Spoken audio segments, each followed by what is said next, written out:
தந்தை, மகன், தூய ஆவியாரின் பெயராலே ஆமென். இயேசு கிறிஸ்துவின் அன்புமிக்க சகோதர சகோதரிகள் உங்கள் அனைவருக்கும் கிறிஸ்து இயேசுவின் அன்பு கலந்த வணக்கத்தை தெரிவித்துக் கொள்கின்றேன். இன்று நற்செய்தி பாகமானது லூக்கா நற்செய்தி 8ஆம் அதிகாரம் 19 முதல் 21 வரையுள்ள திருவாக்கியங்கள். குறிப்பாக 20வது வாக்கியம், உம் தாயும் சகோதரர்களும் உம்மை பார்க்க விரும்பி வெளியே நின்று கொண்டிருக்கின்றார்கள் என்று அவருக்கு அறிவித்தார்கள். அன்பார்ந்தவர்களே, இது நாம் இந்த சூழலுக்கு ஏற்றபடியே நாம் இவ்வாறு சிந்திக்க முடியும். தாயும் சகோதரர்களும் செல்லும்போது அன்னை மரியாளும் இதோ நாம் வணங்கி கொண்டிருக்கின்ற புனிதர்களும் புனிதைகளும் நமக்காக வெளியே காத்து கொண்டிருக்கின்றார்கள். என்ன காரணங்கள்? நீயும் நானும் வாழ்கின்ற வாழ்க்கை, இறைவார்த்தைக்கு ஏற்றபடி நாம் யார் வாழ்கின்றோமோ அவர்கள் மட்டுமே தான் கடவுளுடைய குடும்பத்தில் சேர முடியும். அதனால் இயேசு சொல்கிற வார்த்தை, இறைவார்த்தை கேட்டு அதன்படி செயல்படுகிறவர்களே தாயும் சகோதரரும் ஆவார்கள். அப்போ நான் இந்த அன்னை மரியாளுக்கு மகனாக மகளாக மாற வேண்டும் என்றால், இந்த புனித சமூகத்திற்கு நான் நண்பர்களாக நான் சகோதரனாக இருக்க வேண்டும் என்றால், இது நான் இறை வார்த்தை கேட்டு நடக்க வேண்டும். ஆனால் உள்ளே அமர்ந்து கொண்டிருக்கின்றேன், பாவத்துக்குள்ளே அமர்ந்து கொண்டிருக்கின்றேன், பாவ குழிக்குள்ளே அமர்ந்து கொண்டிருக்கின்றேன். அப்போ பாவத்துக்குள்ளே நான் அமர்ந்திருக்கிற நான் இங்கே வெளியே நின்று கொண்டு அன்னை மரியாளும் மற்றவர்களும் என்னை அழைக்கிறார்கள், மகனே வா, மகளே வா, அந்த பாவத்தை விட்டு வெளியே வா என்று நம்மை அழைக்கிறார்கள். அவ்வாறு நம்மை அழைக்கிற சமயத்தில் அதற்கு நாம் செவி கொடுக்கிற பொழுது கிருபை கிடைக்கும். எவ்வாறு?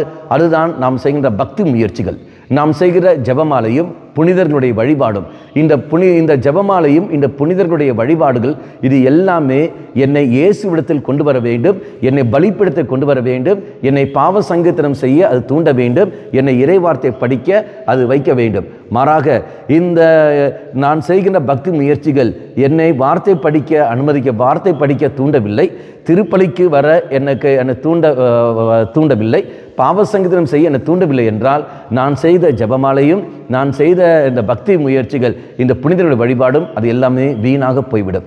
ஆகவே இதோ தாயும் புனிதர்களும் நம்மை பார்த்து அழைக்கிறார்கள், நீ வெளியே வா, அந்த பாவத்திலிருந்து, அந்த தவறான கருத்திலிருந்து நீ வெளியே வா, வெளியே வந்து நீ எடுக்கிற அந்த பக்தி முயற்சிகள் அது எல்லாமே உன்னை இங்கு கொண்டு வர வேண்டும். நாங்கள் உம்மை இந்த பலிப்படுத்தி கொண்டு வருகின்றோம், வா எங்களுடன் என்று சொல்லிக்கொண்டு நம்மை பலிப்படுத்திற்கு அழைக்க, நம்மை பலிப்படுத்தி கொண்டு வர, நம்முடைய பாவ சங்கீதம் செய்ய தூண்ட, நம்ம இறை வார்த்தை படிக்க, வாசிக்க, அது செயல்பட, அதுபடி வாழ்க்கை வாழ வைக்க இது இவர்கள் நம்மை அழைக்கின்றார்கள். ஆகவே அதற்கு நாம் செவி கொடுப்போம். நாம் எடுக்கிற ஒவ்வொரு பக்தி முயற்சிகளிலும் நம்மை அருட்சாதன வாழ்க்கைக்கு கொண்டு போய் சேரட்டும். கண்களை மூடிக்கொள்வோம். நல்லவனாய தெய்வமே, அன்று 2000 ஆண்டுக்கு முன்பு இறை வார்த்தையை கேட்டு யாரெல்லாம் நடக்கிறார்களோ அவர்களே என் தாயும் சகோதரன் நீ சொன்னீர். அதேபோல் நாங்களும் உன்னுடைய இறை வார்த்தையை கேட்டு அதன்படி நாங்கள் நடக்க கிருபையை தந்திடலும். அதற்கு உதவியாக நீ தந்திருக்கின்ற இதோ இந்த பக்தி முயற்சிகளை அதை அனைத்தும் நல்ல முறையில் கடைபிடித்து கொண்டு உன்னை பலிப்பிடத்தில் உன்னை சந்திக்கவும், அருட்சாதனம் வழியாக உன்னை சொந்தமாக்கவும் எங்கள் கிருபை தந்துள்ளோம். அம்மா மாதாவே, தெய்வ மாதாவே, எங்கள் மாதாவே, என் அன்னையே, விசேஷமாக எங்களுக்காக பரிந்து பேசும். ஆமென். தந்தை, மகன், தூய ஆவியாரின் பெயராலே ஆமென்.